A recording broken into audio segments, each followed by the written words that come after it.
Hello, and welcome to the Hunting Illinois podcast. We've got kind of a full slate today. We're going to talk quite a bit of turkey. Turkey season's just around the corner. We're going to give a few outdoor updates on some important deadlines and dates, and even talk a little bit about morel mushrooms. But today we have Curtis Twellman and Reed Sperry along with us. And I'm going to be your host today. My name is Dan Stevens. And so this is going to be a really, I think, kind of fun episode because we all have a unique way of thinking about equipment and using equipment while we're hunting. And so we're going to talk a little bit and kind of break it down for what we kind of view as essential equipment, what we view as kind of optional stuff. And then I think we all at least have, one or two things that we probably like to throw in our bag that maybe not every hunter, thinks about. And so we're going to really dive into that today and just kind of go over using some of this equipment, what's worth bringing, what's not worth bringing, and that kind of stuff. But before we dive too far into that, we just kind of wanted to give a few season updates. There's been some Illinois DNR press releases and a couple important deadlines. So we just kind of want to chat a little quickly about that before we dive into the bulk of this episode. The trout season opener is April 6th at 58 locations statewide. We'll have a link to all these press releases and information down in the show notes or the YouTube description, depending how you're listening or watching this podcast. So trout season in Illinois opens April 6th at 58 locations statewide. The Illinois Bobcat harvest report just came out. It wasn't really much of a change from years past. It was pretty similar to what we've seen, but 370 were harvested last year, which is a pretty good number. 214, so about 55% of those bobcats were taken through hunting, and 156. So about 40% of the total harvest was trapping. Now, if you're quick at math, you probably quickly realize that doesn't equal 100%. So There are a few salvage permits. So there was 5% of the total harvest for a total of 19 bobcats were filled using these salvage permits.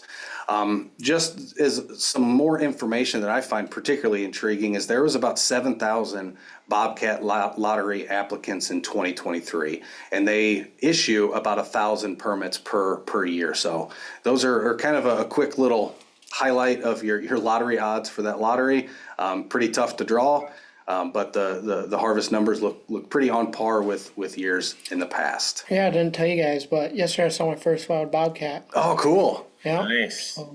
Yeah, interesting. Yeah, they're driving or walking or what? In a field and grass field, and I'm like, what in the world is that? Yeah. Like, that ain't a coyote, and that ain't a deer. So I'm like, what else is kind of big? I'm like, had to be a bobcat. That's cool. That's cool. Yep. One other thing that's probably worth mentioning, April 8th is the big solar eclipse. I know we've kind of all heard about that over the past few weeks, and I expect that to continue over the next week and a half or so. But the main reason we're bringing it up here is if you're hunting in the southern zone, so the southern zone for turkey season will have opened by then. Again, the eclipse event doesn't necessarily occur until 2 p.m., but I do think it's worth mentioning to kind of plan and expect for a lot more traffic at these public land sites as that day approaches. You're going to see a lot of people hitting these sites, especially those sites that are kind of in the path of that totality. So if you're out there during the early season in the southern zone on April 8th, just give that some special attention, plan accordingly, be a little bit more diligent with your safety aspects of things. Yeah, it would be interesting if it did fall during the hunting season, how it would affect the animals and stuff. Yeah. It would be real interesting. Yeah, and there's a lot of interesting research that happened on the last eclipse, what was it, 2 years ago? Yeah. Obviously, it's hard to time, wildlife filming, getting the animal in your frame right as that totality hits. But I did see quite a few videos that filmed both barnyard animals as well as insects. So a lot of beekeepers and apiarists would put cameras on their bees, and it was almost the second that totality hit.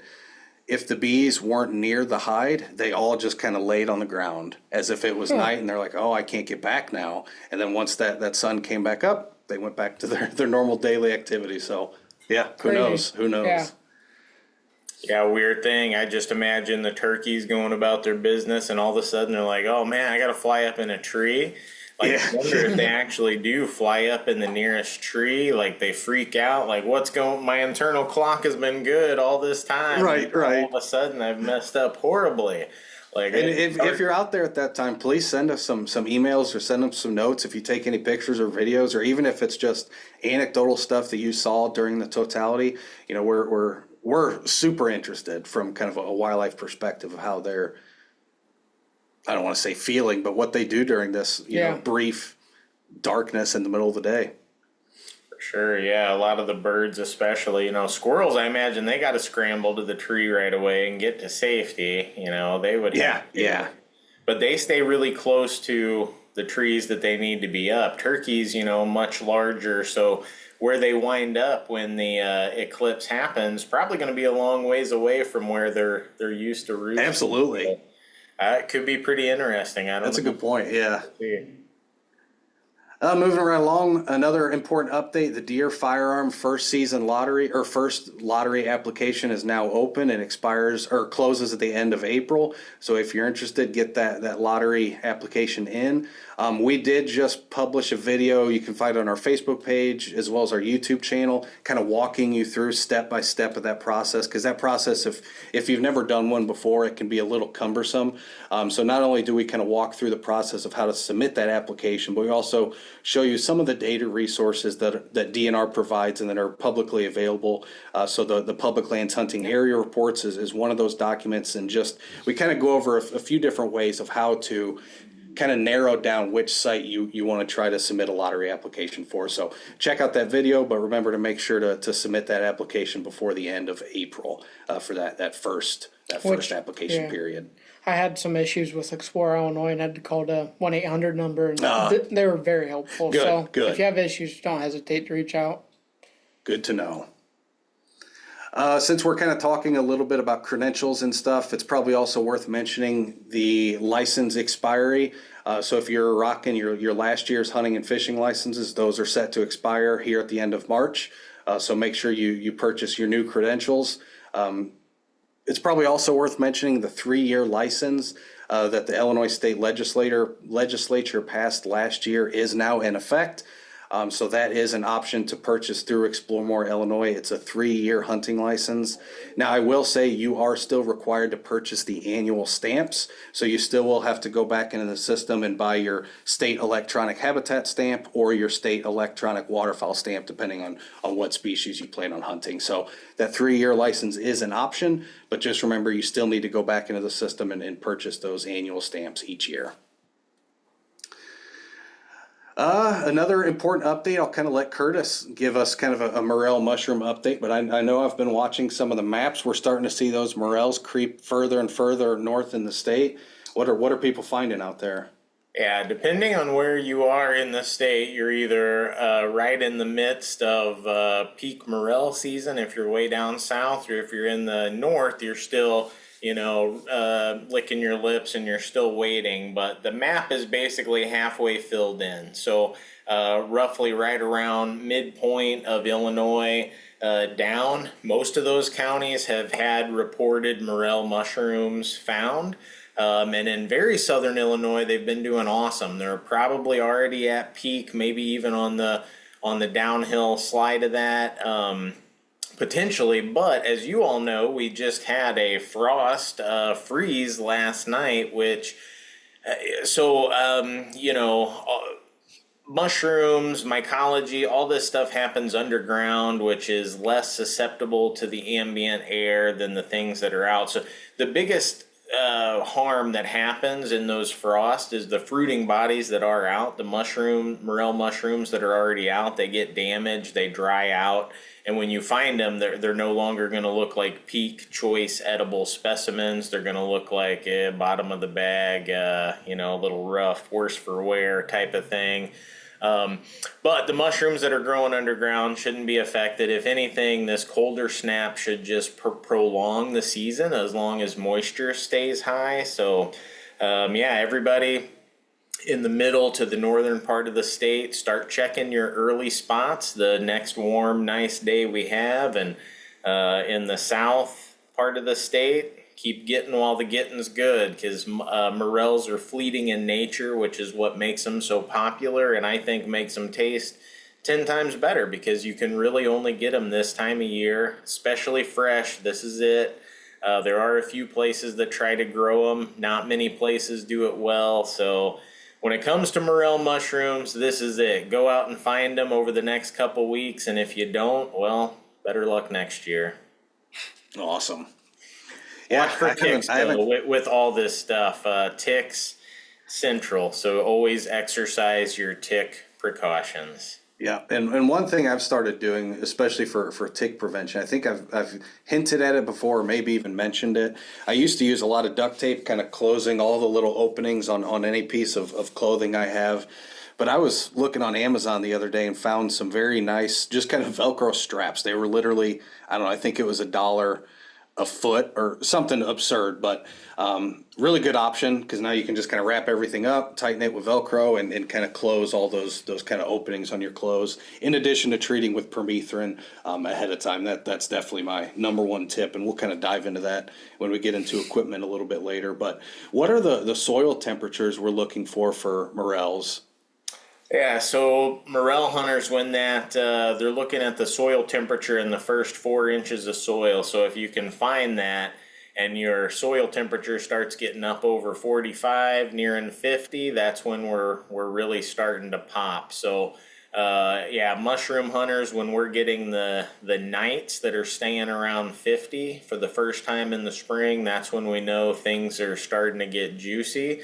And then once that's happened for a couple days and the soil has gotten there, it just takes a nice little warm day, and these mushrooms, they grow really quickly once the conditions are right. So they need the moisture, they need the heat, right around 50 degrees, and then if they have enough moisture, and that's the thing about mushrooms, not only are they fleeting, they only occur this short little time here in the spring for morels.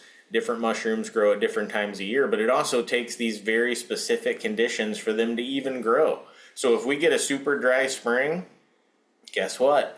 This was the time, but they didn't really grow. Again, better luck next year. So yeah. Right now, Southern Illinois is hitting them pretty good. I'm seeing some big bags coming out of the woods.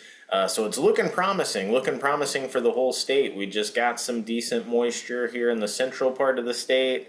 If all that stays good, then should be a good season. Check your dead and dying elms, ashes, old apple orchards can be good.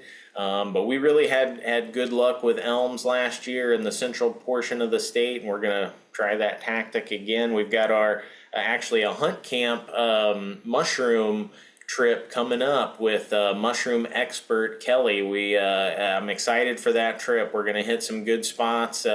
Some of our favorite hunting grounds over at Middle Fork and maybe a couple other places, and try to fill a couple sacks here coming up pretty quick. Yeah, should be awesome. I love spring. There's always just so much to do, whether you're wanting to turkey hunt, whether you're wanting to bird, whether you're wanting to fish for trout, whether you're wanting to fish for crappie and bass. The opportunities are kind of endless. And one thing I do want to kind of point out is another opportunity that's really worth looking into, and I think a lot of people don't give it the diligence that I personally would, and that's the Illinois Recreational Access Program. I think a lot of us at this point kind of view that very much as a hunting kind of opportunity type thing, but there are some riverbank access, there are some far pods, there's some really good fishing opportunities through the IRAP program. So definitely check that out if you're looking for an area to fish. Check out the Illinois Recreational Access Program. Again, links will be down below, but if you just Google or put in your favorite search engine, Illinois Recreational Access Program, you'll find all that info right up front. But with that, I think we'll kind of jump right into the bulk of this episode. Again, we really wanted to just kind of talk through turkey equipment, because that's one thing we've noticed over the years is there's been almost a drastic shift in the past decade or two. And it's probably been there historically. It's just something I'm paying a little bit more attention to. But there is a lot of gear that's being pushed from the industry. And we've get a lot of questions about, hey, is this worth it? Is this actually useful? Am I falling for a gimmick here? And so we just kind of want to go through what we view as kind of the essential turkey hunting equipment. And then we'll kind of go over some of the optional stuff, maybe jump in and give our thoughts on some of the gimmicky stuff there towards the end, but really just kind of flesh out this idea of what is 100% needed to turkey hunt in the spring in Illinois, and what are those things that can maybe make your life a little bit easier or make your strategies a little bit different. So, but I think, Curtis, you're going to kind of start us off on that, so take it away. Yeah, so yeah, Dan and Reed, I just went to the outdoor store here just a couple days ago and was blown away at the amount of turkey options on the shelves. I mean, it looked like Willy Wonka's factory in there. I mean, there's just stuff going on all over the place. But hey, some people are what we call gearheads, right? And that's great because that's one of the most fun aspects of hunting for them is going out and getting all these things. And maybe some of them work, some of them don't, but they like tinkering with all that stuff, and that's great. But like Dan said, there's some things that are just, even if you're a minimalist hunter, you can't turkey hunt without. And of course, legally, you got to have your turkey tag. And you got to have all the credentials that goes along with that, your hunting license, your habitat stamp, your FOID card, because this is Illinois, and all that stuff. You may need a site-specific turkey tag if you're hunting public land like we do most of the time. But now let's talk about equipment. What is the absolute must-have equipment? Well, you need a weapon. Unless you run faster than a turkey, which I've never met anybody that did, so you're probably going to need a weapon. In Illinois, that means a shotgun or a bow. We can use archery equipment. Crossbow be a little bit easier than vertical bow, but that's going to put you at a disadvantage, obviously, but you can use it. Most people are going to opt for a shotgun, 12 gauge, 20 gauge, and then another must-have for turkey hunting is you need at least a full choke or an extra full. Sometimes the turkey chokes will call them, extra, super full, whatever it is. You need a really full choke because we're trying to shoot what is hopefully a pretty stationary bird all in the head and the neck, not in the body. So you want a really tight pattern with your shotgun and a lot of BBs in the kill zone. So that's why we encourage everybody to pattern your shotgun before you hunt. Please do that to ensure that you're shooting a good lethal round. But on top of your shotgun, make sure you've got at least very bare minimum full choke and hopefully even a tighter choke than that. And then this may seem fairly pedestrian, but I think it probably is worth mentioning because I know when I first started really diving into the world of choke tubes, it's quite overwhelming. The different options out there, the different brands out there. At times it kind of depends on the model of your shotgun. At times it depends on what specific shot you're going to use. If you're going to use a steel shot versus a lead-based shot or a bismuth. So one thing I highly recommend, especially if you're just kind of starting out and you're buying your first turkey choke tube, is to, again, it sounds very pedestrian, read through the owner's manual of the specific firearm you have. It's going to have all that information about your specific firearm. It's going to tell you what choke tubes it can accept, because the manufacturers all have their own proprietary threads. They aren't universal. If you have a Remington, you need to buy a Remington model choke tube. Again, sounds pedestrian, but I know when I first started looking into choke tubes, that became a little overwhelming at times. But also, if you're planning on using a non-toxic shot, which is not required for spring turkey, but some people do choose to do so. If you're using a steel shot, please do not use an extra full choke. Because the steel actually performs vastly different, and it's almost, when we're talking about steel versus lead shot, we normally go up in two sizes to have a direct comparison. It's kind of the same with choke tubes. With steel shot, it almost acts as if it's further constricted. So with steel, you want to make sure if you're using a steel shot that you're getting a choke tube that's rated for steel. If you were to put it through a standard extra full choke tube, chances are you're either going to destroy your firearm, you're going to injure yourself, or what I've seen actually happen in a few videos is that choke tube will just kind of go flying out the end of your barrel and really, really damage the firearm. So just make sure, depending on what, again, shot you're using, just do your research, look through that firearm owner's manual. It's going to walk you through all that stuff. Yeah, good point. Steel, too hard to go through the extra full. Yeah, not good. Not good. Good at all. The softer stuff, your bismuth, which is really expensive, lead, usually can go through there, but yeah, the hard steel, dangerous. Now, as far as what else we consider vital to go turkey hunting, I would say full body camo. And it could be any kind of camo. It doesn't have to be the latest, greatest. Woodland camo works great. It's blocky, it breaks up your appearance. It doesn't have to be pretty, it doesn't have to match. And when I say full body camo, that means face mask, that means gloves, everything. Now that doesn't mean that like your gloves have to be camo. If your gloves are brown or green, that works. You know, as long as they're a natural color that matches everything else, that's what you want. If you don't use a face mask, then you got to use the face paint. But you're not going out there like this. If I was full camo except for this, turkeys are going to see this. So that's not good enough to get a turkey within range. Full camo everywhere. Good, comfortable boots. You know, Yes. again, if your boots aren't fully camo, as long as they blend in, they're brown, that's great. But you want comfortable boots, because sometimes with turkey hunting, we're walking a good distance, especially on public land when you have a good amount of distance you can cover.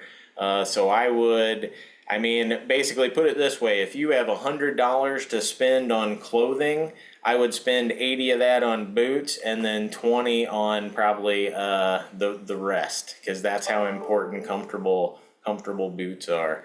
Another thing with boots is I personally don't buy boots unless Gore-Tex is in them for the water and windproof. So especially with it being spring, you're going to be walking through little tiny creeks that are starting to fill up, and you're going to be out in the rain. Make sure you got some waterproof on there.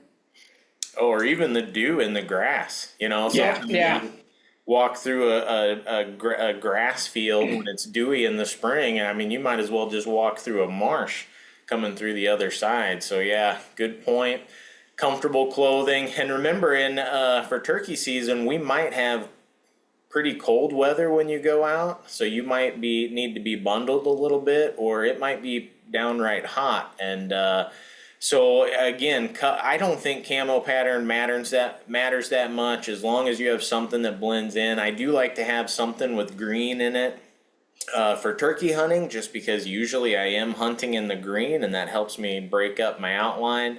But some kind of camo, your weapon, your tag. Another thing that I would put in here that's I would call almost mandatory is basically some kind of tick prevention. So like Dan talked about, you can duct tape all your pant legs, your socks over your pant legs, and all your openings of any of your clothing. Treat your clothing and gear. Don't forget about your pack or whatever you're carrying your stuff in. Treat that with permethrin, because then ticks won't be able to crawl on that and latch a ride home with you. And then the old-fashioned DEET, the deep woods off. One thing about turkeys, they're not like deer. Smell is not an issue. You can smell like a straight up bug spray factory, and turkeys will still come into you, you know, no worries. So I'm not saying that's healthy for you to drown yourself in DEET, but it's probably better for you than being covered in ticks. So choose your battles. There's a lot of tick prevention out there, but I would say some effort to prevent ticks when turkey hunting is basically vital at this point. With the number of diseases going around out there, I would say that's just as vital as your gun or bow these days. Agreed. And one other tip, since we're talking tick prevention, please tuck in your shirts. It makes a world of difference. That's kind of, I know just anecdotally, that's where I find the vast majority of ticks kind of on my body after I'm out, is normally right in that belt line. And tucking in your shirt, again, just closes another opening. So, and back to your comment about equipment or about camo, I kind of want to hit on that a little bit more too. I'm very much a proponent of buying whatever is cheapest for camo. I have some really nice camo for, you know, deer season that's a little bit more cold tolerant. But honestly, for turkey season, I wear like a $15 shirt that I got at Walmart 10 years ago that still fits, and it works just fine. I just want to really emphasize what Curtis said. You really don't need the highest end camo out there. Buy what you can afford. If you can afford the highest end stuff and that's what you want, and that keeps you, you know, it gives you a little bit more confidence, go for it. But for me, like Curtis said, if you have money to spend that on good quality boots that are going to last you a long time and prevent a lot of injuries. Another thing with clothing is, say you don't have a whole lot of money for clothing, and get an extra size bigger on shirts. Get a 2X if you're an extra large, and then just wear a hoodie underneath that you already have. And it's going to be covered. Yep. Turkeys just need to see that outside layer and see that it's camo. So it's all good. Yeah, that way you can layer up whether it, because it's Illinois. So who knows what your 5-day season is going to be like. Maybe day one you're bundled up because it's 39 degrees and it's cold. And then by day 5, it's 70, Yeah, So, yeah. good to be flexible with your clothing there. But in terms of being a minimalist turkey hunter, obviously there's a ton of other stuff you can have. But those things we mentioned, if you have those things, you can hunt. And you can have a successful hunt. Yeah, I do know people that they're not good at calls, so they don't call. They don't bring a call. They don't bring a decoy. They just bring minimal stuff, and they try to position themselves like they do when they deer hunt. Study the turkeys, figure out where they're going, and get in their way. And that's not the way I personally like to hunt. I like the interactive part of turkey hunting, but to each their own. That's the great thing about turkey hunting. It can be done a lot of different ways. But just those few things we mentioned there, you have those, and you can go out and you can have a turkey hunt. Now, we all probably bring a few other things on top of that. So, I'll start off that I wouldn't go turkey hunting without the calls, because that's my favorite aspect of it. I like the back and forth calling. That interaction that you get to have with a bird, you just don't get that in too many types of hunting. That's why we call it. This is the Illinois elk hunt, is turkey hunting, right? So I'm going to take advantage of that, and I'm going to bring calls. For me personally, that means I'm bringing a pot call and I'm bringing a mouth call. Bare minimum, those 2 calls are going to be in my vest, in my turkey vest. Any other call I can leave at home. If I've got those 2, I'm good. I'm pretty similar. For me, it's a pot call and a diaphragm. Now, I do personally, I have used the slate calls often. I have started to transition away from the slate surfaced pot calls for a more of I think they call them crystal. Yeah. They're not necessarily crystal, but the nice thing about those is they're waterproof. And especially last year, I ran into so many issues. It wasn't rain, it was literally just dew. There was so much dew that every time I'm set up and that call just happens to either fall off my knee or I go to set it on the ground, it's covered in water and doesn't work. So I've actually shifted to one of those crystal ones with an acrylic striker, so it still makes that noise. But yeah, I'm pretty much a 2-call guy. I'll occasionally throw in a locate or crow call if I'm planning on actually locating birds, but a lot of my hunting these days doesn't even require roosting birds. I found a lot more success later in the morning, kind of that mid-morning hunt, than I have hunting right off the roost. So a lot of times I'm just kind of out there, let the roost play out, try to get in an area where obviously I hear a lot of birds coming down off the roost, and then kind of wait for that 9, 10, 11 o'clock hour, and that's when I like to strike. Now, the 2 other things that I really like to carry along with me: a small first aid kit. You just never know what's going to happen. It's always nice to either have one left in your car or one on your person, and then a cell phone. Obviously for a couple different reasons, but for me, it's kind of a safety thing. Again, we're in Illinois, so you're never really too far away from a road, but I do make it a habit of anytime I'm hunting somewhere, I'll text somebody and say, hey, I'm hunting here, I'm parked here. If you don't hear from me, by this certain time, then there's an issue, and they at least have a starting point. Again, we're in Illinois, so it's not necessarily a requirement, but definitely a good habit to build, especially if you start venturing, into some of the bigger public land pieces like the Shawnee National Forest or out of state on some of the other big properties. Definitely nice to always have a cell phone with you. Again, I'm not sitting there playing with it while I'm hunting. It's normally off in my pack, but it's really nice to be able to just send a quick message. Hey, I'm parked here. If you don't hear from me by 2 o'clock, something's up, and now you at least have an idea of where to start looking for me.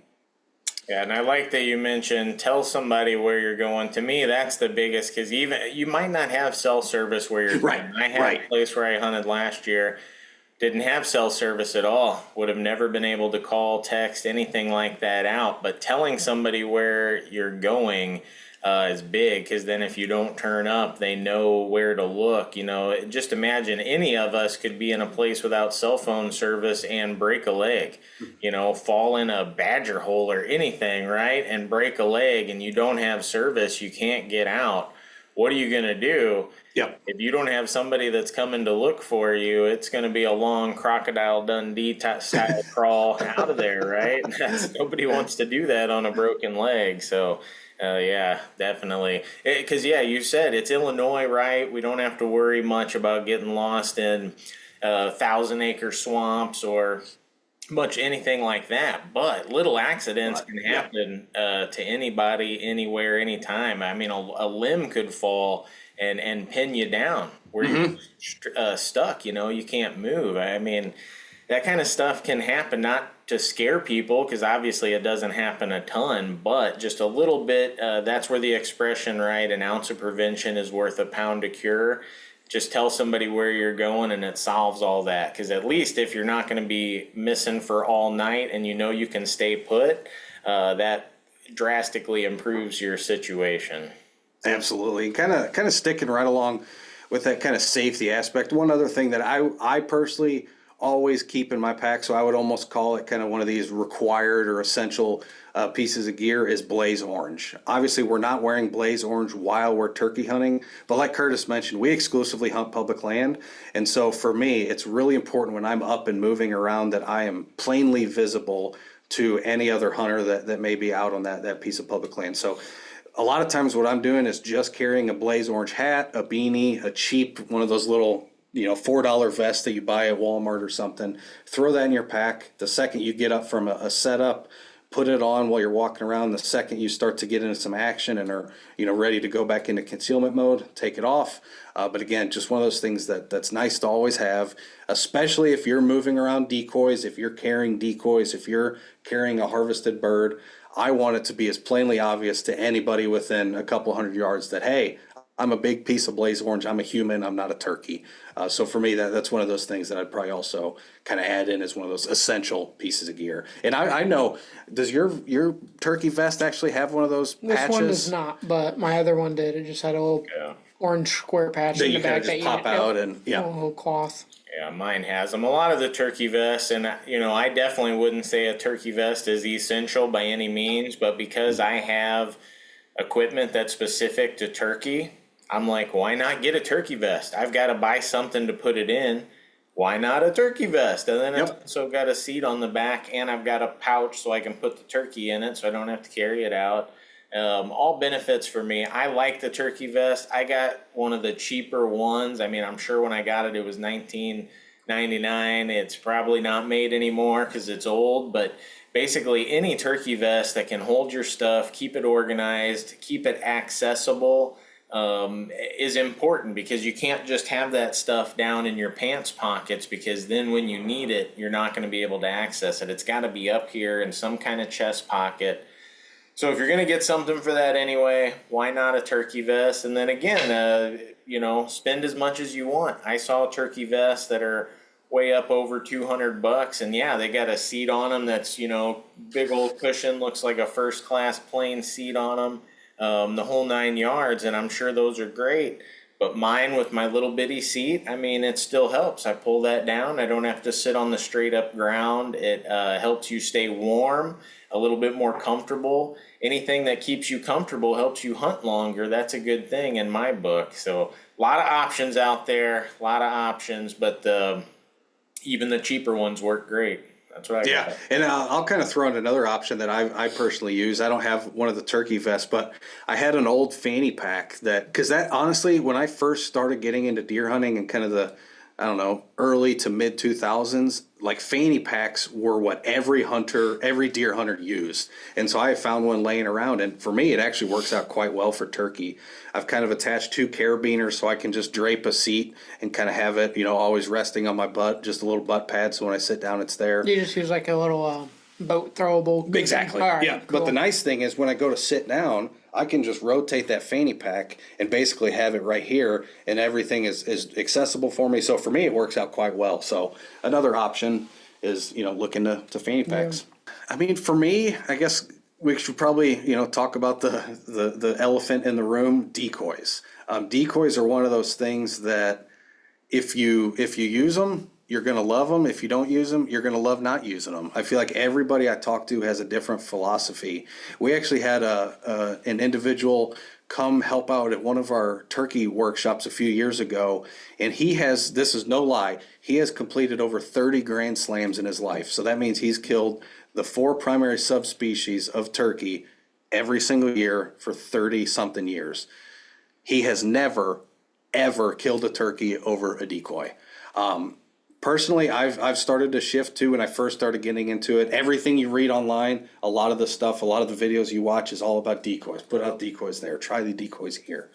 I've kind of switched. I know, Curtis, you're kind of in the same boat. You don't use a lot of decoys, but for me, I normally have them. I don't necessarily normally bring them in the field, but I've always got 1 or 2 in the car just in case I'm in a situation where maybe a decoy would help that strategy a little bit more. Maybe that Tom, maybe giving him something to look at. Because again, I already own them. So for me, I just kind of leave them in the car just as that nice backup if I need them. But a lot of times I'm setting up in areas very specific so that if I'm calling and that Tom comes in, he's looking for that bird behind me, right? But if that vegetation is so thick that he can't see through there anyway, that he wouldn't see a turkey if it was back there, those are the kind of setups I like these days, because it's going to bring that Tom in closer as he's really trying to look back there to see that bird he's hearing. It also makes you a lot more mobile, right? You don't have to get up and pick up the decoys, throw them in this huge decoy bag that you're carrying around, and it's clanking, it's making a lot of noise. So for me, I don't use a ton of decoys. Again, they're always in my car just as kind of that backup plan, but I probably haven't used decoys in 2 or 3 years. And the last few years I've harvested turkey without any issue, without decoys. Yeah, I think decoys definitely have their place. I don't like to use them either because to me, they just get in the way, but they do give the turkey something to look at that's not you. So especially for somebody that might be, like if I was taking a new hunter hunting, at that point, maybe I do think about using a decoy because it gives you probably a lot longer of a shot opportunity. Because for me, I know I've got a very narrow shot opportunity because once that bird gets in close and he realizes, hey, there's no other bird here, like I gotta shoot or it's over, and I feel comfortable making that shot that quick. But when I was a kid, I definitely remember, oh, okay, it's taking me a while. Okay, yeah, let's take a meal. Okay, and maybe now I've moved too much and the turkey's seen me and it's gone. So definitely for new hunters, I'd say there's some benefit just because it takes that bird's attention off of you and puts it on something else. It can also give you some good shows to watch when Absolutely, yeah. inevitably attack your decoy and get in a fight with it. So that's always fun. And one thing that's probably worth mentioning about decoys too is the type of decoy that you're using. Now, I'm a big fan of not necessarily using an adult Tom decoy, and there's a lot of good kind of research out there on kind of this concept. But essentially, if you put out a big adult male Tom in the area you're hunting is primarily full of young immature males, there's a very good chance that none of those males are going to come into your decoy spread. They're going to see that adult Tom decoy and go, oof, I'm definitely not the dominant bird in this area. Maybe they've already got their butt kicked several times. And so for me, I actually like to skew with kind of a younger male decoy, so a Jake decoy. An adult Tom doesn't care. He'll still come into a Jake decoy, but you're also still liable to get some of those immature birds that might be a little bit more hesitant if you're kind of representing this mature adult Tom. Now, obviously, if you're out there to try to harvest that kind of adult male, then maybe that's an option for you, because then it kind of skews any turkey that comes in, probably gives you a good indication that it's going to be an older kind of age class bird. But if you're like me, just looking to fill a tag and put a legal bird on the ground, if I was to use a decoy, for me it would be Jakes. So using those immature males. Absolutely, yeah, I'd say 100% agree with that. If you're gonna choose a decoy, a Jake is the way to go, because think about, some people might think a hen, because that's not intimidating, and sure, it's not intimidating. You can grab a hen decoy, but the gobbler wants the hen to come to him. you know. Whereas when the gobbler sees a jake, he's like, "What you doing here? I'm Yep. coming to whoop you," you know. So it's a completely different response. And yeah, 100% get the jake, get something that they want to whoop, not the hen, because they're just going to keep calling and being like, "Hey, look at me, I'm pretty, come over Yep. here." So little different response. Think about the way turkeys react to one another when you're getting your decoys. Yeah, I personally never used one, but you can read everything you want. But the best thing is trial and error yourself. Get out there in the field and do it yourself, and it's the best way to learn. Yeah, turkey hunting. I think we kind of emphasize this at pretty much all of our turkey workshops and webinars. But turkey hunting is, I mean, Curtis described it perfectly earlier as kind of the Midwest version of or the Illinois version of an elk hunt. It's very much an art more so than it is a science. I mean, I've had instances where a turkey was locked up, a tom was locked up at 100 yards, gobbling his head off for an hour, just strutting back and forth, back and forth. I'm throwing everything, trying to convince him to take that last, 50 or 60 yards to come in to my effective range. Some days he may decide, okay, I'm going to go in. Other days he may not. And some days you may hit a weird note that sounded off to you, but for some reason it just captivated that bird's attention, and now he's coming hook, line, and sinker. And so it really is, like you said, getting experience, and kind of like Curtis mentioned, really watching and understanding the behavior of these birds, how they're using these vocalizations naturally, how they're reacting to each other, how they're reacting to, different stimulus that may be in the environment. Because every turkey seems to act a little bit different, which for me, I think is what makes it so interesting and fun. Yeah, I remember watching the famous turkey hunter Rob Keck give a presentation. He called it, I believe, taking the tom's temperature. And so that's as soon as he would sit down, every call he would do, he would be taking mental notes of what that tom did, right? So even in the morning when the tom's in the tree, call one way, okay, call another way. Oh, I like that. Really excited. Now keep doing that and keep building that excitement, and but basically try to listen for the excitement in the tom's voice, and that kind of stuck with me. And so I don't know if I can hear the excitement in their voice or not, but I remember Rob Keck said that, and so since he did it and he's a famous turkey hunter, it must be true. Right? Yeah. And then for me, I think now that you kind of put it in that perspective, I almost do something similar, but for me, a lot of times it's the timing of their gobble. If they interrupt my call, I know I've got that guy fired up. But if it's one of those where I call, 3 or 4 seconds pass, then you hear this kind of gobble. But if they're cutting you off during your vocalization, that's a very good sign. And probably one thing that's really worth mentioning while we're talking about decoys a little bit, I know we kind of got off on a slight tangent there, is the overall cost of decoys. You can spend literally as much money as you want on decoys. I mean, we're talking hundreds of dollars for an individual decoy. I will promise you that is not necessary. I have killed turkey over inflatable decoys that you get for like $10 at Walmart. Granted, they're not the best looking things, and if that bird happens to get close to you, you're probably out of luck. But you don't have to spend, hundreds of dollars to get a good looking decoy. That low to mid tier. There's some good options. They are.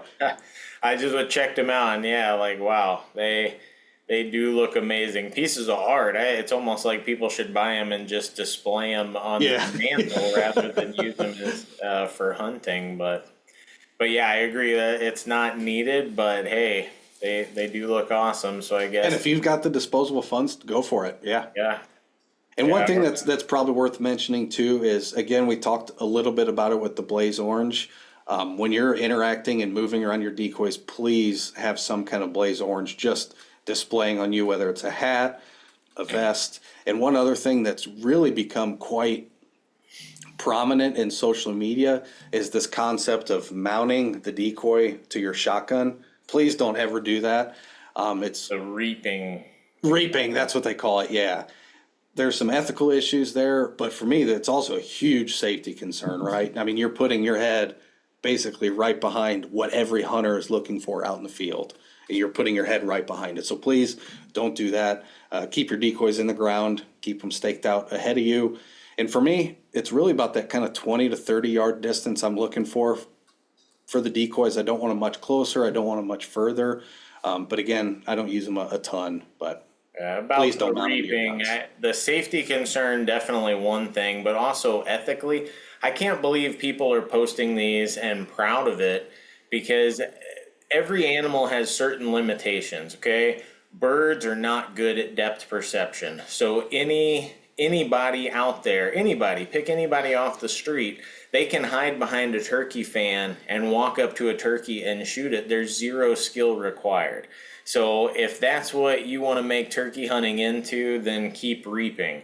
The rest of us will keep hunting where we actually try to fool the turkey and tactics that are fair chase. But to me, it's blatantly not fair chase. It works way too effectively. And sure, seeing it one time, you chuckle, and then you see it a bunch of times and you're like, wait a minute. These people don't really know what turkey hunting is. Because I've seen people literally do the reaping and go up and grab a turkey. Same, yeah, yeah. There's no challenge there, okay? Go to the grocery store and buy a turkey if you want to reap, okay? They're available for sale. Maybe nobody's told you. You can go get one. It's right there. Yep. You can sneak up on it if you want.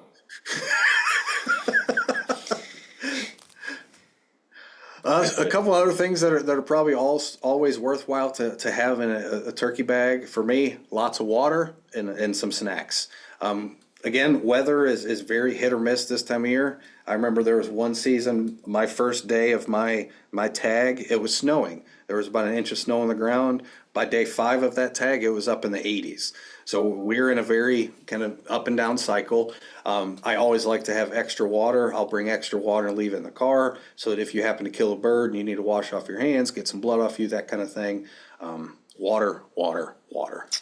Another thing is, I'm a big dreamer, so there might be a chance that I shoot a 50-pound Eastern this year. So I bring paracord. You never know. You never know. But yeah, And I will say it is nice to have a way to carry that carcass out. You'll see a lot of people carrying it just, draped over their shoulder with their hands holding onto the back legs. And while that certainly works, that's a lot more exhausting than you ever think. Yep. I never thought it would take that much muscle, but it really does. And the second you put it on some kind of hanger that you're just, again, a piece of paracord, wrapping it around each leg, about a, 14-inch piece, throw it over your shoulder and just walk out, then you have both your hands free. That is so much easier than using all the muscles in your hand to hold that bird right there. Or just make a little hobo sack with a stick and make the bird the sack, yeah. But yeah, having a way to get that turkey bird out. vest. Yeah. Yep. Yeah. Is good.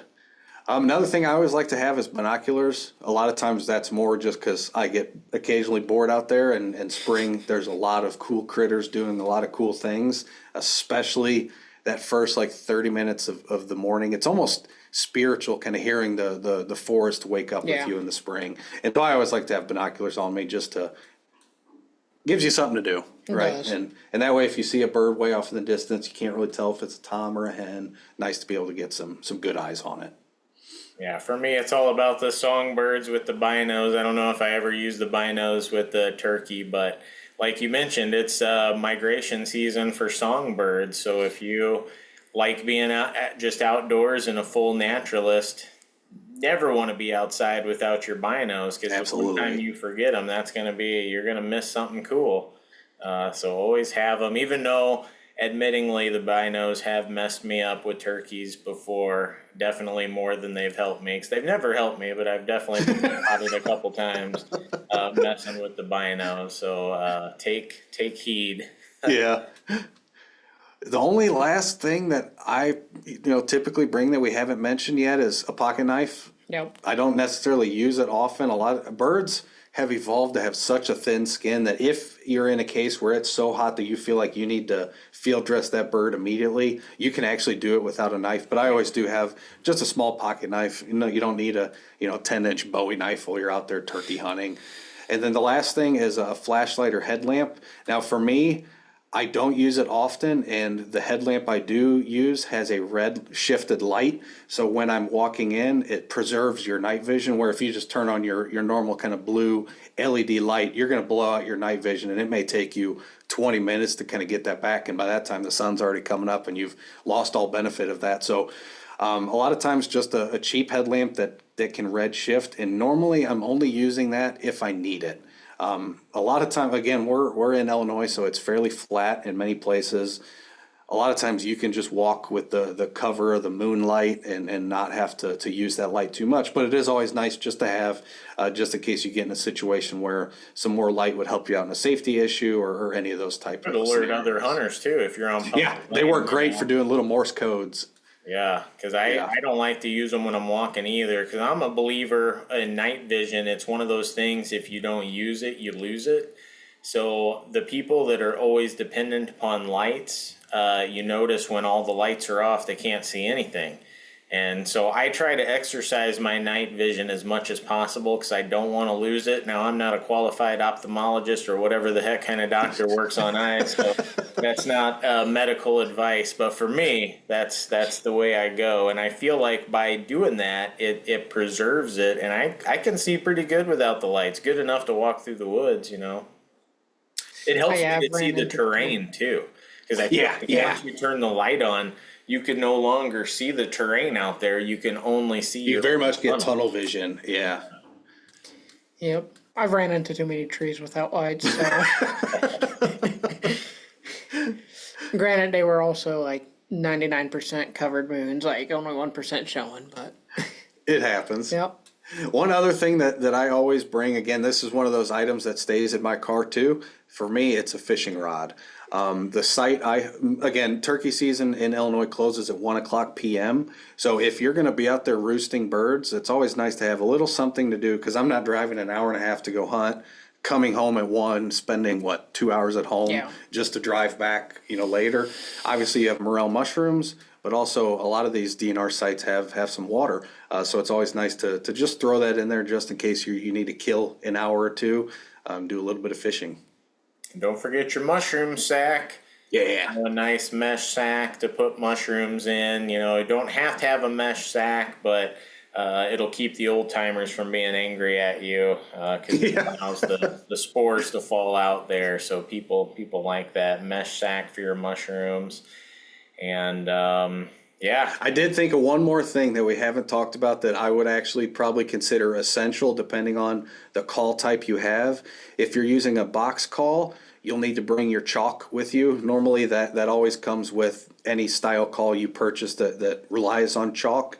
And then if you're using, a slate or a pot style call, bring along that kind of little, a Brillo pad type thing that just kind of scratches up the surface. Always nice to have those with you just to pretty much anytime I get to a new set. Again, I don't bring a box call, so I'm not doing the chalk, but pretty much anytime I get to a new set, I'll quickly take out that scratch pad, rough up the surface of my call, get it back to speed. Because inevitably, while you're moving from spot to spot, you're putting that in your in my case, fanny pack in out, you're going to get some finger oils on it. And it's nice to just be able to quickly, re-frictionize that surface a little bit, so to speak. Do you guys ever bring anything to put over the barrel of your gun in case it does downpour? Or I don't. I know some people do, but just I don't know if you guys did.